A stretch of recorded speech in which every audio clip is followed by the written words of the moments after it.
Leyendas enfrentadas.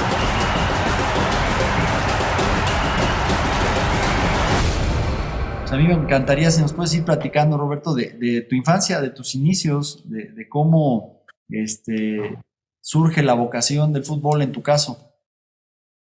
Fíjate que la vocación pues, fue un tema familiar, ¿no?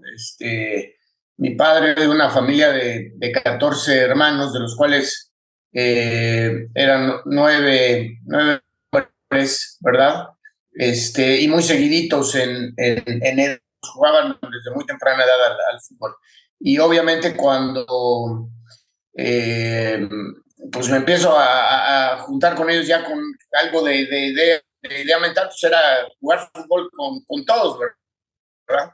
Pues el más chico de los hermanos pues, me llevaba a mí 3 4 años, pero pues como todos jugaban ahí nos metíamos a las clásicas cascaritas familiares, ¿verdad? Entonces de ahí empieza a, a surgir ese gustito por el tema del fútbol y también con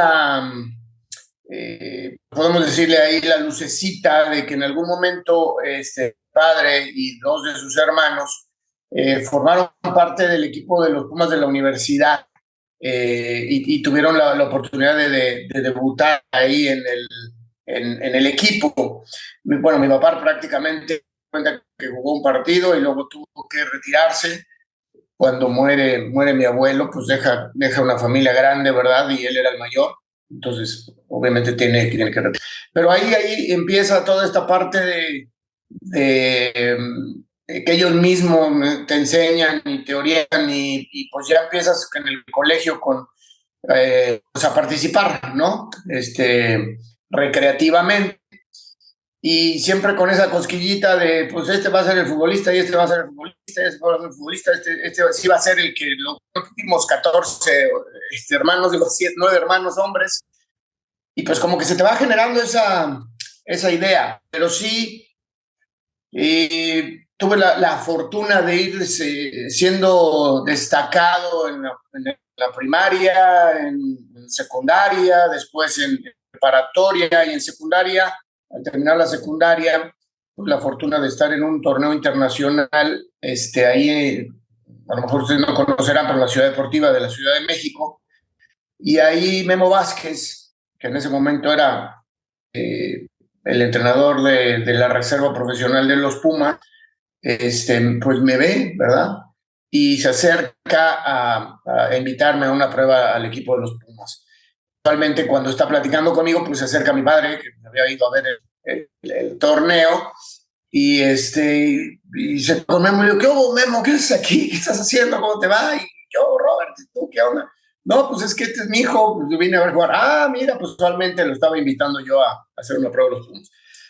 Ahí mi padre dice, pues si él quiere, pues lo apoyamos y con mucho gusto. Pero ahí empiezan las problemáticas, ¿no?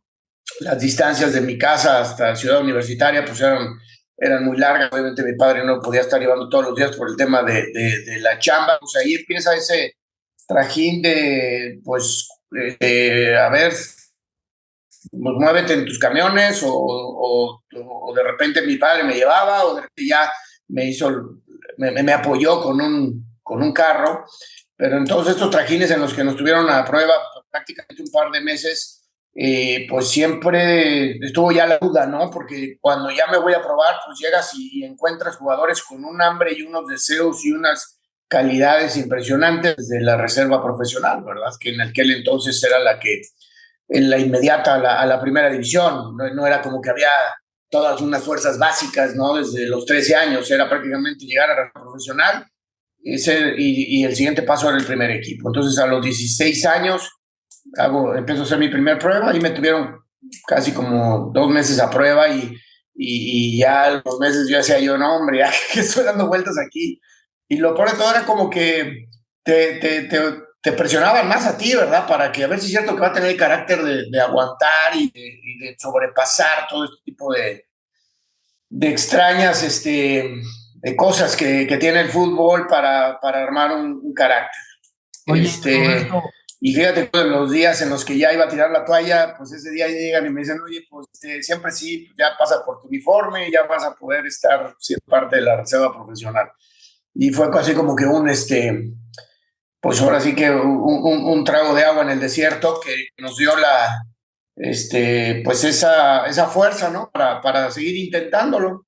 Y luego en la reserva profesional, pues estuve 2 años y medio, veía debutar a muchos compañeros y entre ellos, por ejemplo, Luis García, muy jovencito, debutó a los 17 años, casi al año de que llegamos a Pumas y te empieza la segunda duda, ¿no? Híjole, y voy a llegar, no voy a llegar, y ves que a unos sí y a otros no, y de repente sí te suben con el primer equipo y de repente no, hasta que pues se dio la oportunidad de que Miguel Mejía Barón, cuando le toca agarrar el equipo, nos incluye en una pretemporada y ahí pues todo ese paso por el fútbol profesional. Oye, Roberto, ¿de qué jugaba tu papá? Mi padre jugaba de medio, de volante. ¿Cuál tú entonces en la media cancha? Sí, en la media cancha, pero que cuando yo empecé a jugar con ese equipo de los 9 hermanos, que después armaron un equipo y jugaban, y pues yo era el chavito y ellos me defendían ahí como podía.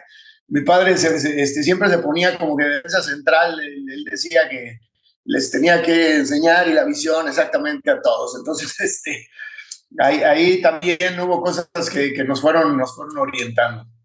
Oye, te toca ahí como una generación dorada de Pumas, ¿no? Luis García, Aspe, Campos, Claudio, Ramírez Perales, o sea, era un equipazo y todos surgidos ahí de la cantera, o la mayoría, ¿no? Sí, épocas extraordinarias donde Puma realmente le ponía un gran empeño y esfuerzo a la formación. Y efectivamente, ahorita dijiste 5 nombres, pero a mi alrededor había otros 15, ¿eh? Y ahí era ahora sí que ese embudo y ese como reloj de arena, ¿no? Donde van pasando de a poquito esos granitos y sobrevivir ahí pues tenía sus complicaciones, ¿no? Lo que sí siempre tuve la fortuna de ser un cuate muy disciplinado y creo que eso me ayudó mucho de repente a poderme mantener y sobrepasar a los compañeros que de repente pues las lesiones y esto los alejaba y eso me brindaba a mí más oportunidades que a ellos, ¿no?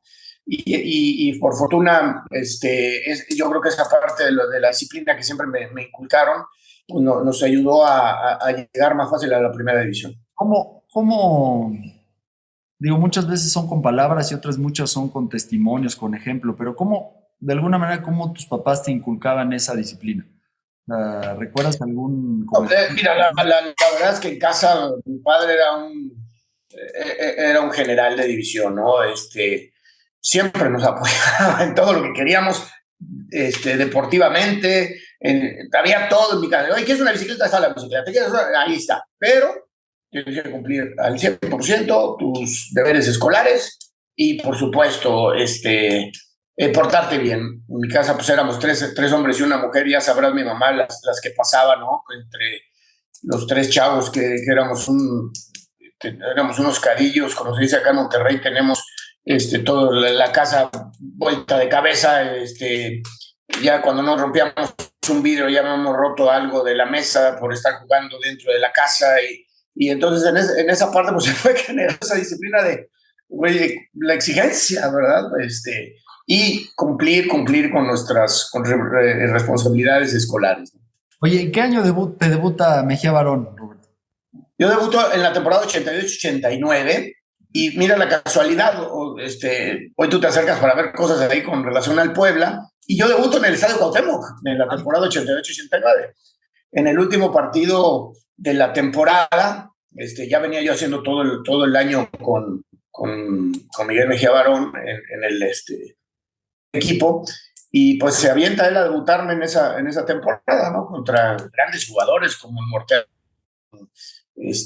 Bueno, pues Poblete era más grande que yo, estaba Ruiz Esparza, que después fue compañero mío, estaba Pablo Larios, estaba Paul Moreno, o sea, jugadores de una gran calidad, y pues me avientan en ese partido, me recuerdo, no me acuerdo si era sábado por la noche, viernes por la noche, que jugaba el Puebla, una noche lluviosa, una cancha muy rápida, y obviamente contra ese Puebla campeón, ¿verdad? Que hizo una película muy buena con Manuel Lapuente, ¿no?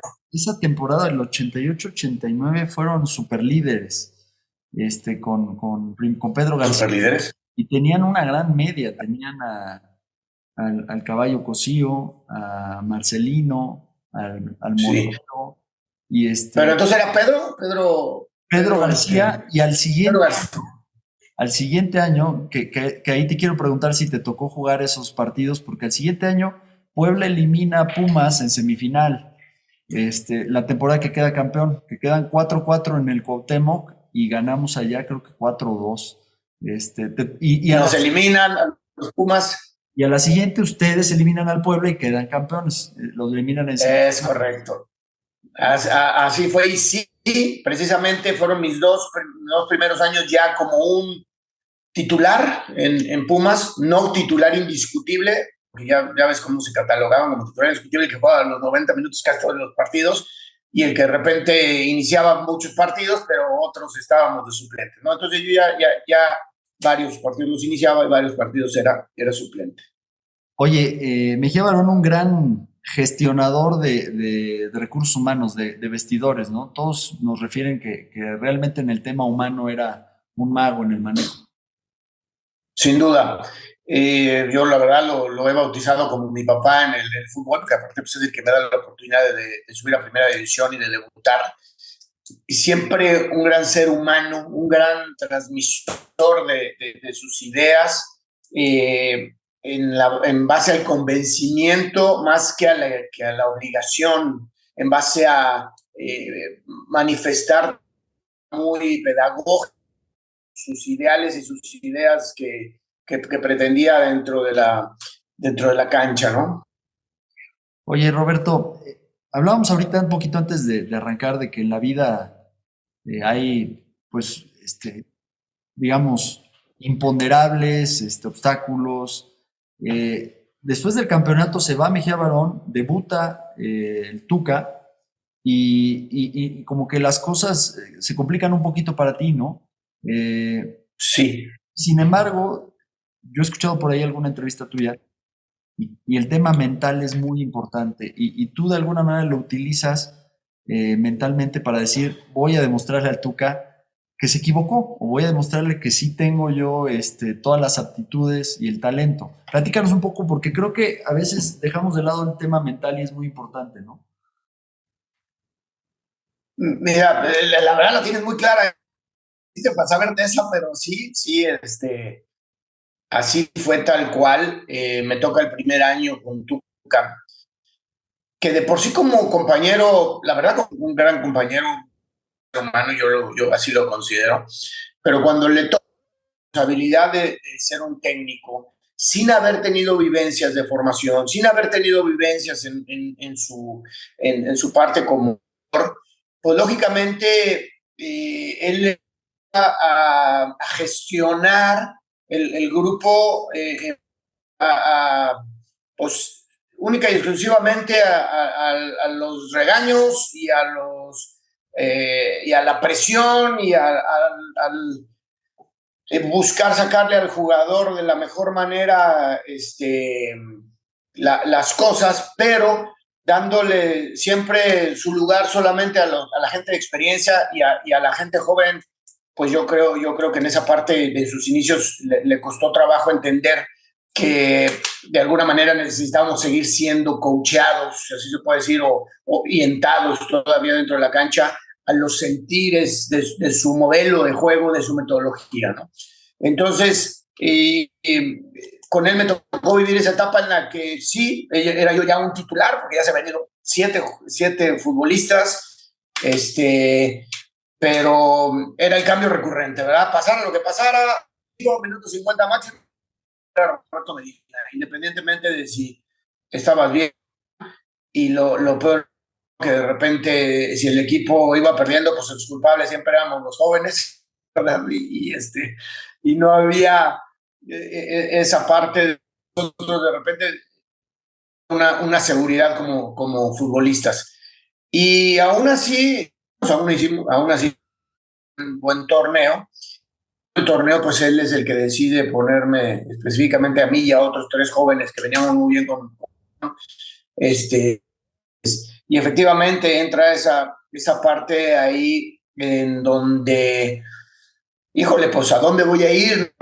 Y para mala fortuna mía, pues empezó el tema del draft, ¿no? El famosísimo draft, donde estaba un lado que el equipo que subía de segunda división era el que iba a sobre un jugador, todo este manejo que se da como en la NFL, ¿no? Ahí es donde dicen que me voy al Pachuca, imagínate, yo joven, recién ascendido, voy a un equipo, la verdad, un golpe duro porque era de ir de los Pumas campeones a un equipo que venía ascendiendo y ahí pues llego y me dan el gafete de capitán y increíblemente un gran valor, ¿no? Una autoestima que me recordó muchas cosas por las que yo llegué a la y tuve la fortuna de jugar todos los partidos completos con el Pachuca, de contención que más goles en el fútbol mexicano. En ese torneo metí 9 goles en Pachuca, entonces me empezó a dar mucha seguridad. Lastimosamente no pudimos mantener la categoría en el tema del porcentaje, y aunque no habíamos sido el último lugar, por el tema del porcentaje, pues descendemos. Y bueno, pues ahí es donde empieza otra vez. Traje para pues nuevamente buscar opciones, aunque el Pachuca, y en ese entonces Jesús Martínez me había invitado a le agradecí esa invitación, pero le pedí que me diera la oportunidad de saber si iba a poder tener alguna posibilidad de primera división. Y por fortuna es cuando me vuelve a contratar Víctor Manuel Bucetich, que es otro gran gestionador de los recursos humanos, otro tipo espectacular en esa parte. Y qué buena suerte que caigo en los Tecos de la Autónoma de Guadalajara, que es donde increíblemente ahora volvemos a ser campeones con Víctor en el único campeonato que tienen los Tecos. Un equipazo también, un verdadero equipazo.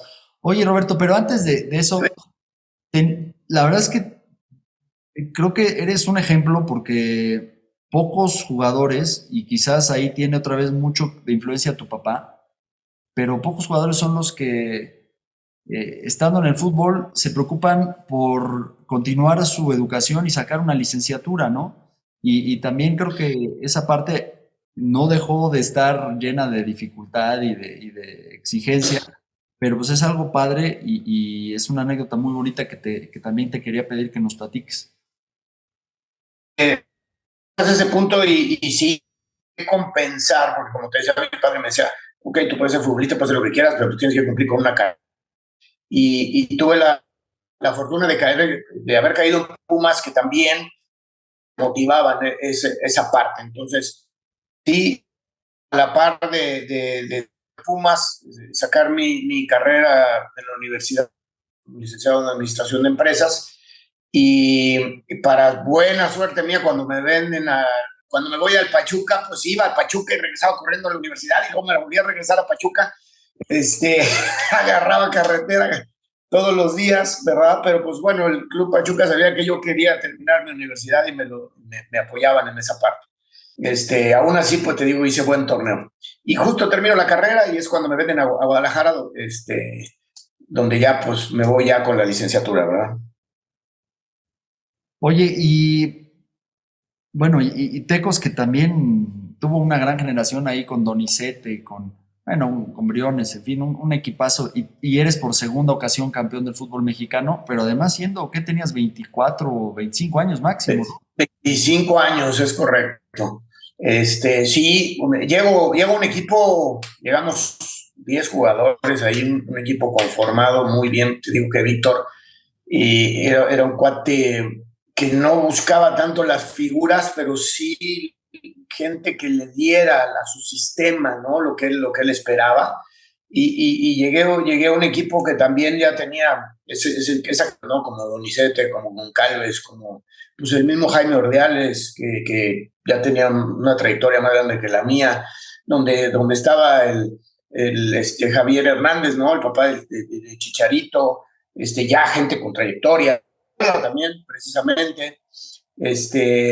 Y nos unimos gente como Alan Cruz, como los Davino, como Mauricio Gallaga, Eustacio Rizzo, bueno, Memo Vázquez había llegado un añito anterior ahí a Tecos, y llega Porfirio Jiménez, ¿no? Un jugador que también con una gran calidad. Y Víctor logra conformar un equipo que sin ser tan vistoso en la parte de nombres, sí en los hombres, ¿no? Como decíamos, encuentra el funcionamiento que él quería y se hace un equipo extraordinario, muy sólido para defender y con unas transiciones impresionantes hacia adelante. Entonces, oye, Roberto, como una de las características, creo, y además grandes, pues, ventajas de tu carrera futbolística, eras un jugador como muy polivalente, ¿no? Jugabas en la contención, pues, podías jugar de volante por derecha, podías jugar en la lateral izquierda, podías jugar en la lateral derecha. De joven, ¿cómo empiezas a desarrollar ese talento? O sea, ¿cómo, por supuesto, Mejía Barón te va empujando, pero alguna característica tenías tú que te da? Pocos jugadores tienen esa versatilidad, ¿no?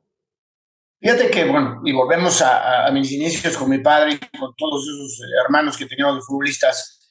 Me molestaba mucho en esa parte de que tienes que pegarle con las dos piernas. Tienes que, igual pegas 100 golpes a la pared con la derecha, igual 100 golpes a la pared con la izquierda.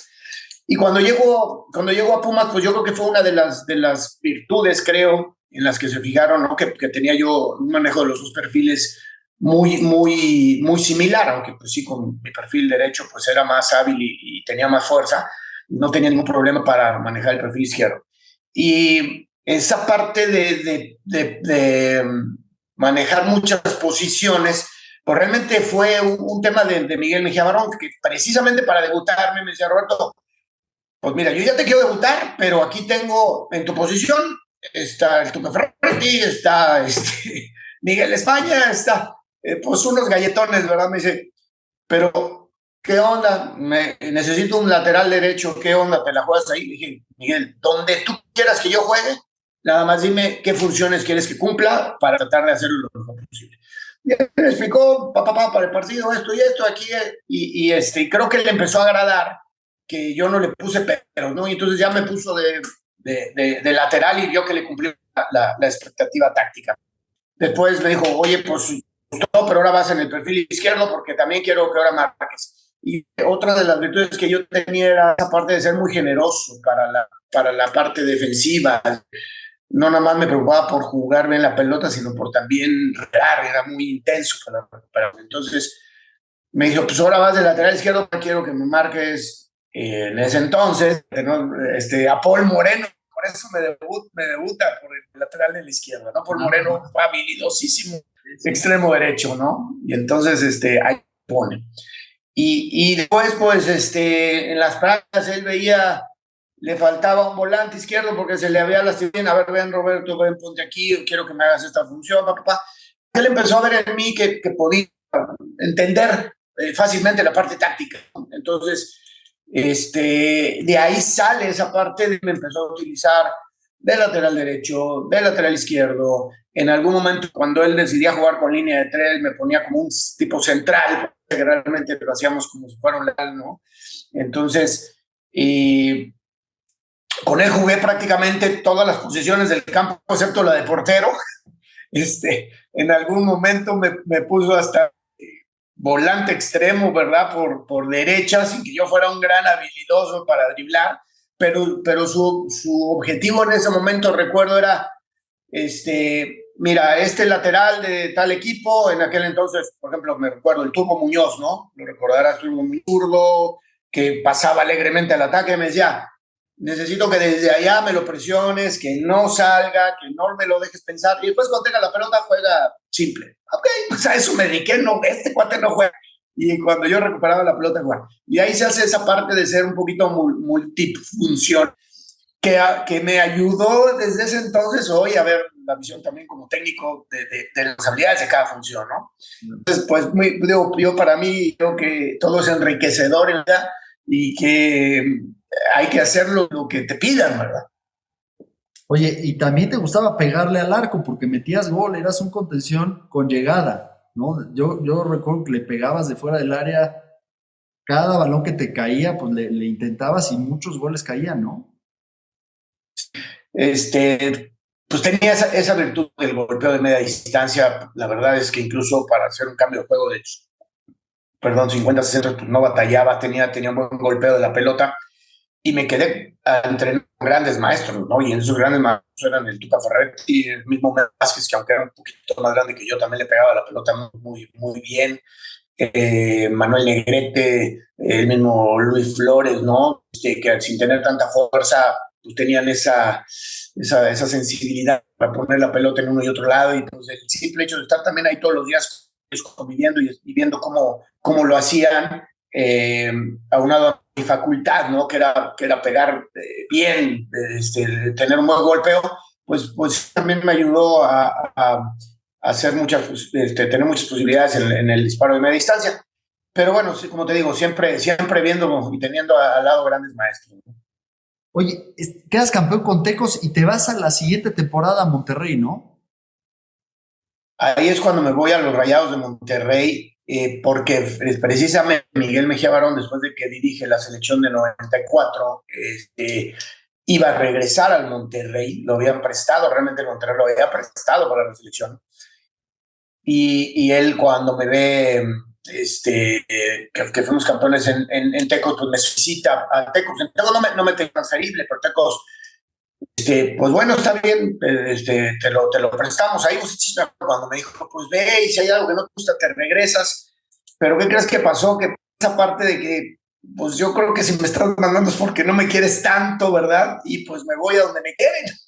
Y volvió a pasar esa parte de que, pues, quieren, hay que ir donde te quieran y hay que hacerlo con grandes cosas. Yo tenía muchas dudas de Monterrey, de venir a Monterrey. Cada vez que veníamos a jugar, o sea, ir a jugar a 48, 40 grados, ya me imagino locura, seco, no, digo, ¿qué vamos a hacer? Entonces, mi primera charla fue con Miguel, y Miguel, pero ¿cómo está el tema ahí? A ver, platícame del clima, me dice que es fríísimo en el invierno y caliente, no te preocupes, te va a ir bien, te vas a adaptar, yo sé lo que te digo, vente, y pues decido venirme a Monterrey y mira las cosas, ¿no? Aquí ya me quedé a vivir, aquí hice mi familia, aquí mi esposa.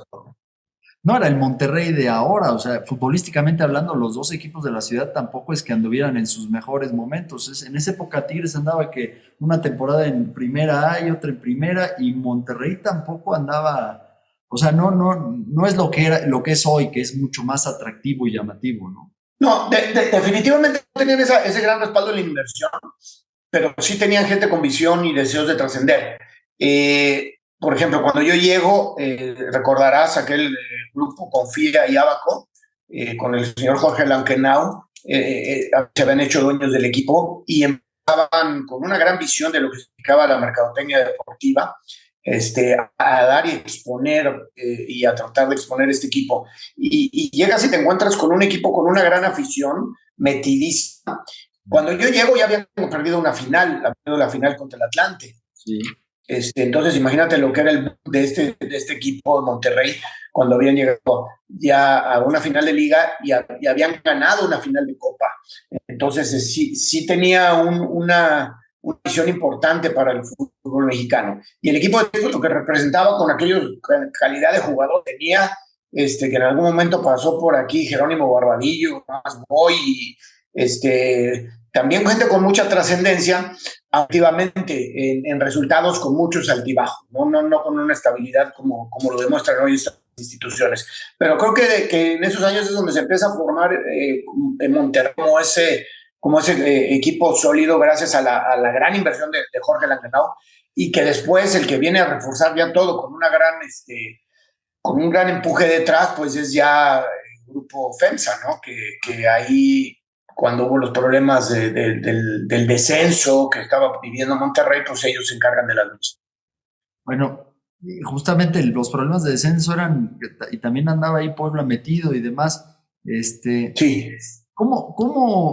Bueno, luego vas a León, pero ¿cómo se empieza a fraguar tu llegada al Puebla? Platícanos esa parte, ¿quién te invita o cómo se da? Es que fíjate que cuando yo voy a León, que también nos va muy bien, perdemos una final allá Cruz Azul, aquella de Comiso famosísima.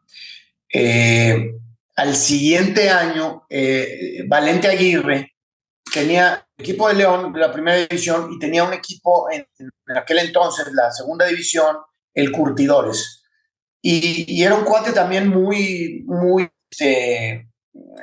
¿cómo te puedo decir? Muy visionario. Y él quería a toda costa subir algo de Curtidores y darle a sus dos equipos de trascendencia, que eran de arraigo. Logra subir al Curtidores, pero cuando ya se da cuenta, dice, ¿qué voy a hacer con dos nóminas de la primera división? Y para mala fortuna, en ese momento decide Puebla, ¿verdad? Entonces, pues Valente decide vender de las franquicias.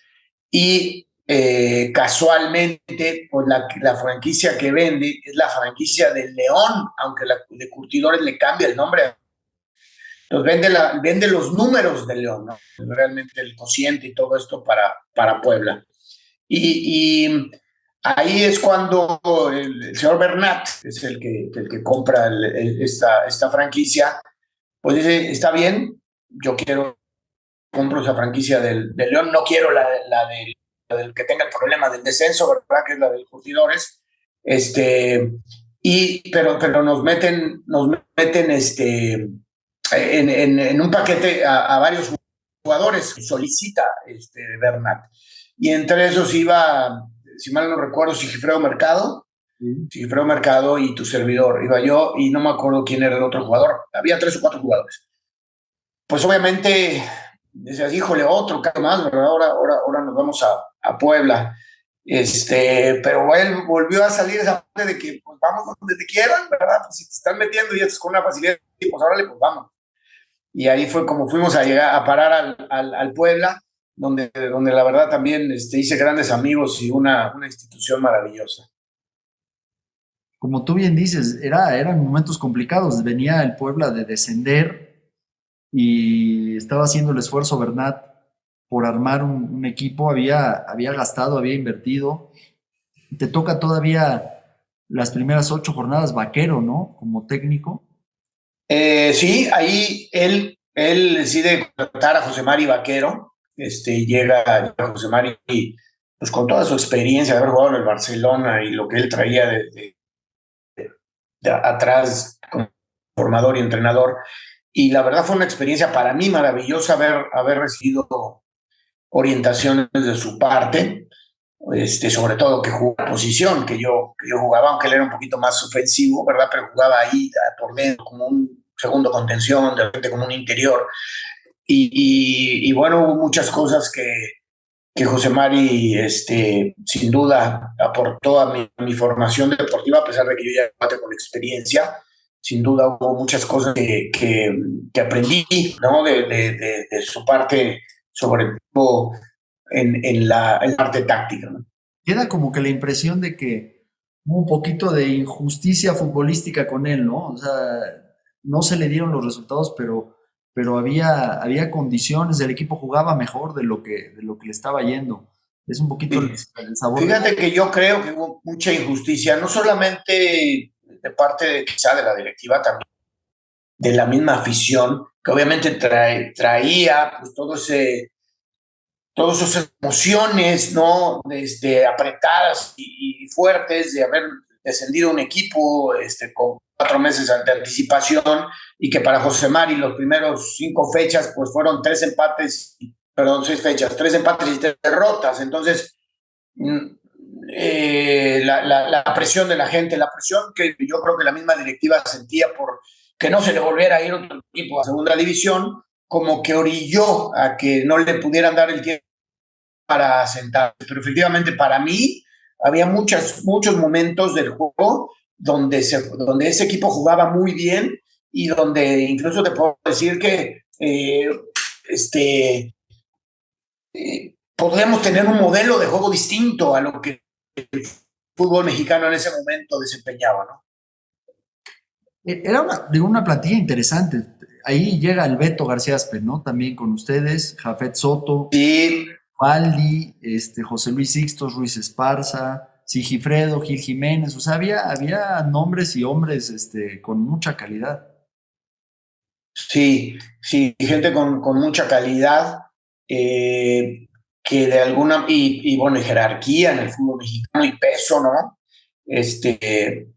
Que de alguna manera también creo que los jugadores de jerarquía no tuvieron tampoco la paciencia con el técnico, porque cuando se acercan a preguntarles, ellos de inmediato su primera impresión fue un rechazo hacia José Mari, hacia la decisión de decir hay que traer a alguien que conozca el fútbol mexicano y que nos pueda sacar adelante. Dieron peso a las decisiones, entonces no le tuvieron la paciencia a José Mari, ¿no?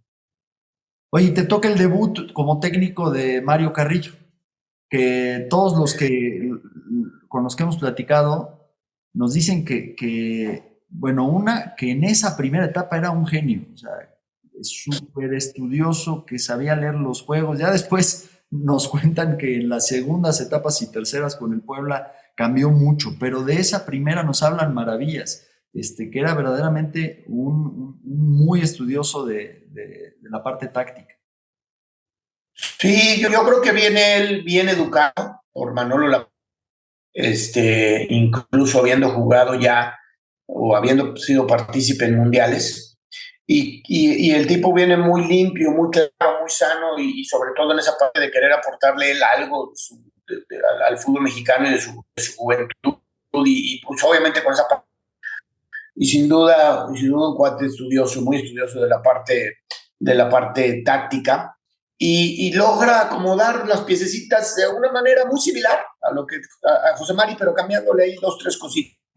Y buscando quizá un juego más simple. ¿Y a qué me refiero más simple? No tan rebuscado en la parte de la construcción, sino busquemos los saltos de línea y hacemos unas presiones. Y con esas cosas el equipo empezó a encontrarse en resultados, no tanto en un muy buen funcionamiento, pero sí en resultados. Y entonces eso también le dio seguridad a él, nos dio seguridad a nosotros, y el equipo empezó a avanzar tácticamente. Y sí, como lo dices, yo creo que ese primer año para mí lo hizo muy bien, aunque efectivamente después ya lo tuve yo en otras instancias y pues ya había cosas diferentes en su manera de sonar sobre el fútbol, ¿no? Oye, y después te reencuentras con Mejía Barón en el Puebla. Sí, fíjate, luego Mario, pues después de ese primer torneo fue bueno, que nos salvamos, que el equipo pudo calificar, decide renunciar, o sea. Pero sin decirle a nadie, No, 5 días antes, ¿no? Creo que estaban de gira en Centroamérica o no sé en dónde y me voy. A ver, si mal no, estábamos empezando o casi terminando la pretemporada, y él un día dice, no, pues fíjense que me voy a hacer un estudio de una tesis, algo en filosofía, y me acuerdo de esa frase que yo me quedé así como diciendo, ¿qué le pasó a Mario? Dice, a ver si así los puedo entender un poco más. O sea, como diciéndonos, ustedes están retrasados mentales. Y renuncia, ¿no? Y ahí aparece la figura de Miguel, que en ese entonces ya Miguel, pues él ya quería prácticamente retirarse del escenario, pero pues que toma con muchas ganas el equipo. Y empezamos así también con la temporada, también clasificamos, nada más que nos tocó enfrentarnos al famosísimo Toluca, poderosísimo, que quedó campeón 3 veces, no sé cuántas seguidas, que metía por todos lados, y para malas nosotros nos enfrentamos en primera ronda de finales y nos comimos 5 goles ya en la Bombonera.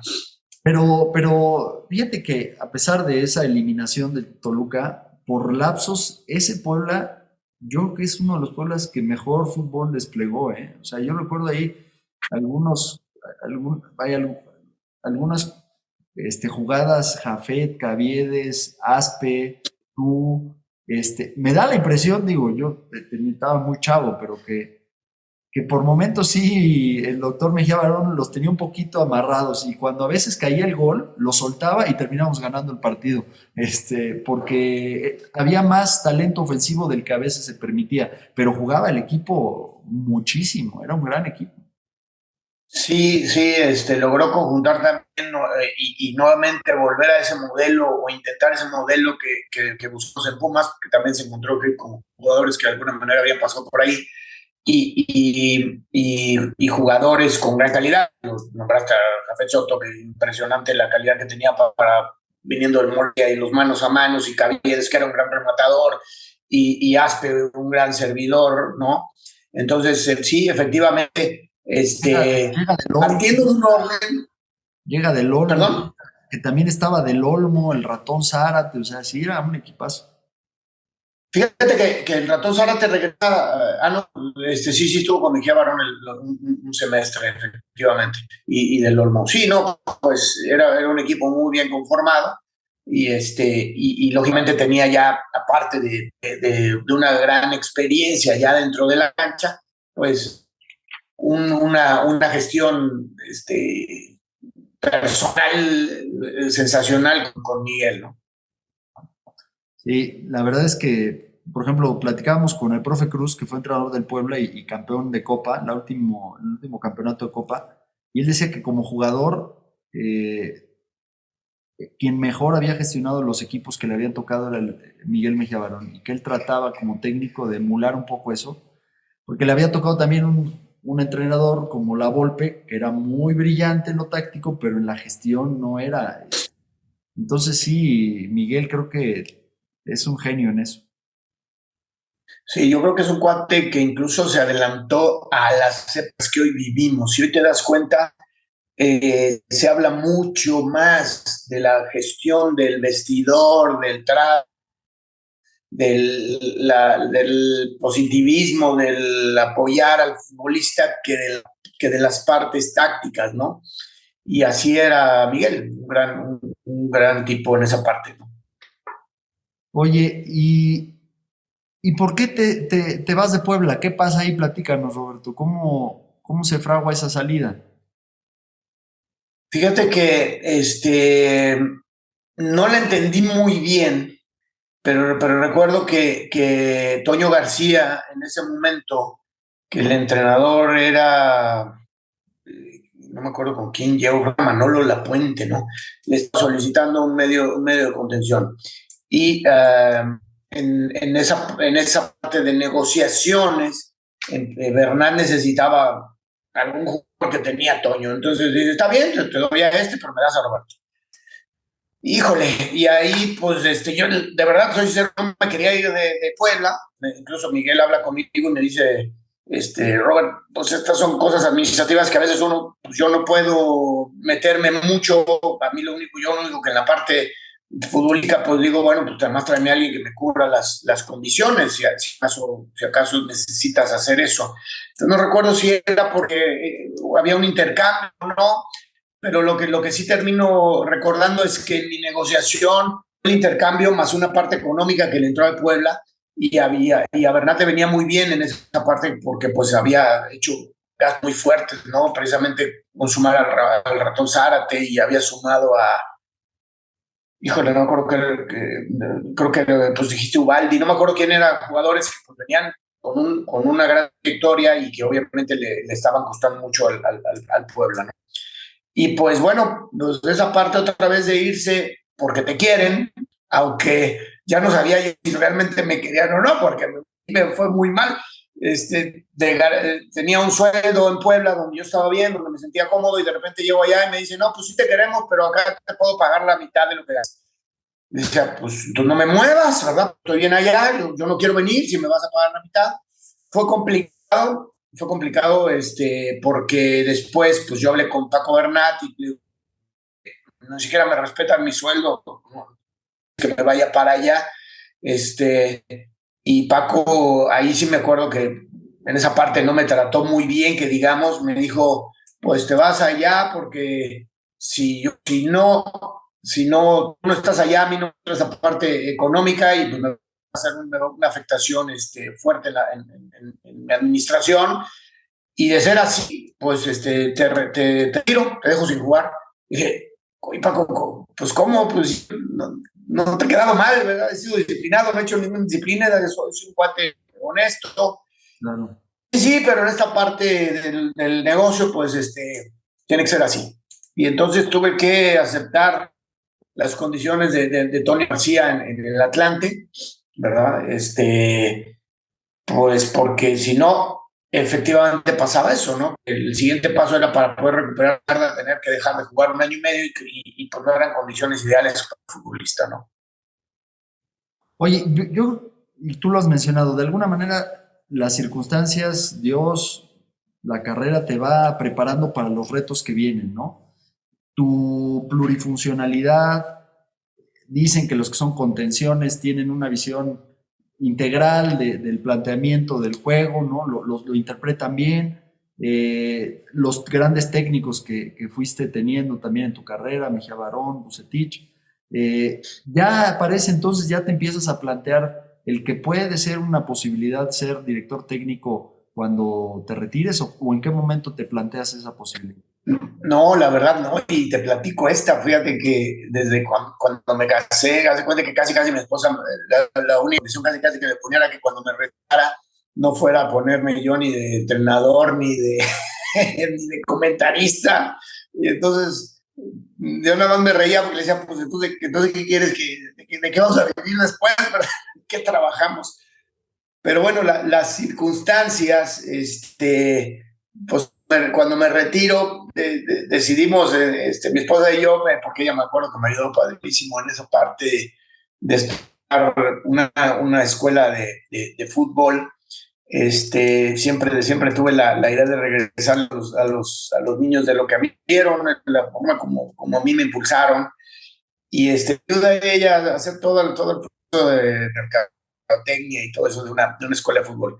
Y ahí es donde empiezo a querer, y ella no quería, ¿verdad? Que fuera entrenador, pero empiezo a ser un entrenador formador, ¿no? Y empecé con chiquitos de 3 años hasta 14 años a tratar de transmitir cosas. Y en la medida que fue pasando la escuela, pues la verdad me empezó a ser muy atractivo para mí esa parte de ver cómo evolucionan los niños, cómo evoluciona el juego, cómo sí puedes transmitir y sí se plasma tus cosas que ves en la cabeza, cancha, y ahí es donde empiezo a hacer mis pininos de entrenador, pero te soy sincero, nunca con la mentalidad de entrenador. El tema de entrenador sale por un equipo femenil, ¿verdad? Por un equipo femenil, categoría femenil en la escuela, en la cual no había niñas, más que 2. Y entonces un papá bien picado de esas 2 niñas me dice, oye, vamos a hacer un equipo de fútbol de las niñas. Le dije, pues nomás que tengan niñas, pues no llegan niñas, ¿verdad? Me dice, pues si yo te ayudo y traigo las niñas, le damos, pero tú específicamente las entrenas. Porque obviamente yo en la escuela de fútbol tenía 2, 3 coaches que también me ayudaban, ¿verdad? En diferentes cosas. Me dice, pero si traigo las niñas, tú directamente las entrenas. Y yo en ese momento pues, no, pensaba que ni había niñas para jugar fútbol. Le dije, sí, hombre, si las traes yo las entreno. Oye, pues a la semana ya las trae y ahí es cuando me meto al 100% ya como entrenador, imagínate, con niñas que no sabían ni patear la pelota. Para mí, híjole, fue una tesis y doctorado en metodología de entrenamiento, en cómo transmitir, en cómo orientar, en cómo enseñarles, ¿verdad? Porque no solamente era la parte técnica, sino lo físico, la coordinación. Ahora, lo táctico, a qué se juega, qué tiras, para dónde sacas, cómo sacas, todo. Entonces fue una etapa bien padre porque era impresionante cómo las niñas iban captando todo, ¿verdad? Toca abrir brecha, Roberto, porque como tú bien dices, no había experiencia en México al respecto, o sea, cómo hablarles, cómo, bueno, ni siquiera ligas, dónde entrenar, cómo jugar, o sea, te toca ir a ti abriendo esa brecha y hoy, pues, eres uno de los, de los que abrieron, o lo que hoy tenemos en el fútbol femenil, ¿no? La liga y ya más competitividad. Y yo te lo digo, yo tengo 2 niñas de 10 y de 8 años y pues la verdad es que hoy cosechamos un poco lo que tú y varios más sembraron, ¿no? Sí, digo, a mí me tocó abrir brecha, podemos decir quizá en el fútbol nacional, ¿no? Aunque ya en el tema internacional, pues el que venía picando la piedra durísimo, pues era Leo Cuellar, que a él lo invitan porque la FIFA obliga a los países a formar un equipo femenil para empezar sus mundiales. Entonces, en ese entonces Borja, el presidente de la federación, pues no sabía a quién poner, ¿verdad? Como técnico. Entonces, pues se entera que Leo Cuellar trabaja en una y se da cuenta que en todas esas universidades había fútbol femenil y le dice, oye, Leo, pues sabrás tú del fútbol femenil y pues sí, a él lo invitan. Pero yo en la parte de nacional, pues es cuando empiezo a enterarme, a ver, pues qué hay, qué podemos hacer, qué podemos generar. Y por ahí logro descubrir que solamente había un campeonato nacional una vez al año, ¿no? Que era la Olimpiada Nacional. Había fútbol femenil en esa Olimpiada Nacional. Entonces, ahí es cuando nos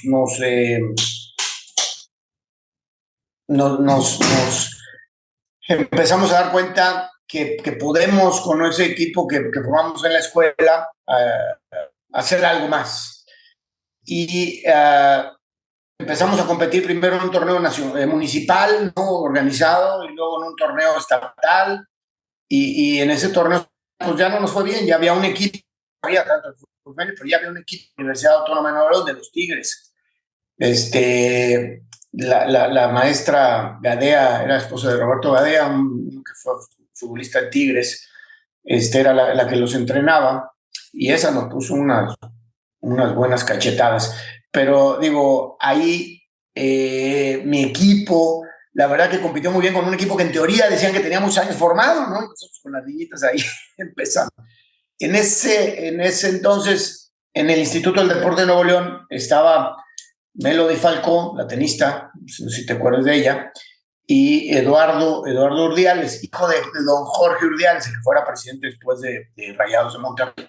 Y ellos vieron mi equipo y se acercaron a mí, me dijeron que si me interesaba dirigir el fútbol del estado, ¿verdad? Que tenían un par de años ya compitiendo, 3, 4 años en Olimpiadas Nacionales y que pues nos había ido muy mal y que siempre eran últimos lugares.